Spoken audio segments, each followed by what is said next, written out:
మేడ్చల్ జిల్లా గట్కేసర్ మున్సిపల్ పరిధిలో ఉన్న ప్రిన్సెస్ గురుకుల పాఠశాలలో మరియు టీజీఎస్డబ్ల్యూఆర్ఎస్ కళాశాలలో ఆకస్మికంగా పర్యటించిన తెలంగాణ రాష్ట్ర drug empowerment director Shri Kamal Haasan Reddy, జిల్లా collector Shri Gautami, ACP Chakrapani, Ghatkesar municipal chairperson Shri Mulli Pavani Jangaiah Yadav. ఈ సందర్భంగా చైర్పర్సన్ ముల్లి పావని జంగయ్య యాదవ్ మాట్లాడుతూ, తెలంగాణ రాష్ట్ర ప్రభుత్వం ఎంతో ప్రతిష్టాత్మకంగా తీసుకున్న నిర్ణయం గురుకులాల అభివృద్ధి, అదేవిధంగా పౌష్టికాహారపైన ఆహారం, మెరుగైన సదుపాయాలు పిల్లలకు అందించాలని తెలుపుతూ కిచెన్ షెడ్, కూరగాయలు, బియ్యం, పప్పులు, ఇతర సామగ్రిని పరిశీలించారు.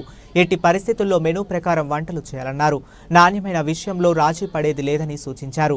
ఈ కార్యక్రమంలో ఎంఆర్ఓ, కళాశాల ఉపాధ్యాయులు, అధికారులు, నాయకులు, విద్యార్థులు తదితరులు పాల్గొన్నారు. పిల్లలందరూ ఇక్కడ ఎట్లా అంటే చాలా బాగా ఎనర్జెటిక్గా ఉంటారు. ఈ తెలంగాణ ప్రభుత్వం ఏర్పడిన తర్వాత, మనకు కాంగ్రెస్ ప్రభుత్వం వచ్చిన తర్వాత కూడా 10 సంవత్సరాల నుంచి చేయండి కామన్ మెనూ డైట్ ప్రోగ్రామ్ అనేది మెయిన్గా ముఖ్యమంత్రి వారికి ధన్యవాదాలు తెలుపుకోవాలి, గౌరవ ముఖ్యమంత్రి గారికి.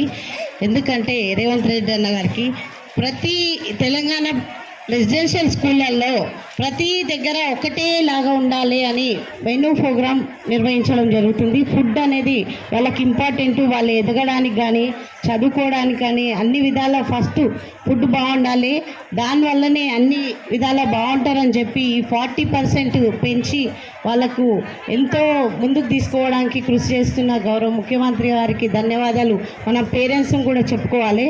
పేరెంట్స్ కూడా ఎప్పుడైతే మీరు వస్తున్నప్పుడు కూడా సార్ గారు చెప్పినట్టు తినేటివే కాకుండా మనకు పిల్లలకు ఉపయోగపడ్డట్టుగా బుక్స్ కానీ తీసుకొచ్చి వాళ్ళకు ఇస్తుంటే మళ్ళీ వ్యక్తిగత